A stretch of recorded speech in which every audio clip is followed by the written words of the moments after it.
এগুলো বই নিয়ে বসেছি। মেয়ের স্কুল থেকে বই দিল 11-এর। আগে তো আমাদের মাধ্যমিক হয়ে গেলে তখন তারপরে রেজাল্টের পরে এইসব বই টই দেওয়া হতো। এখানে এখন তো এইগুলো মানে এখনো রেজাল্ট বেরোয়নি, 11-এর সব বই টই দেওয়া হয়ে গেছে, ক্লাসও শুরু হয়ে যাবে মানডে থেকে।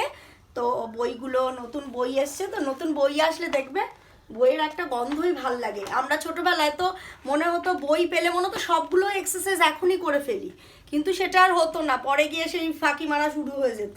কিন্তু এই যে যখন নতুন বই দেখি মানে মনে হয় যে বইয়ের গন্ধটাও ভাল লাগে, আর মনে হয় যে সব এক্সারসাইজগুলো নতুন বই দেখলে একটা আলাদাই অনুভূতি।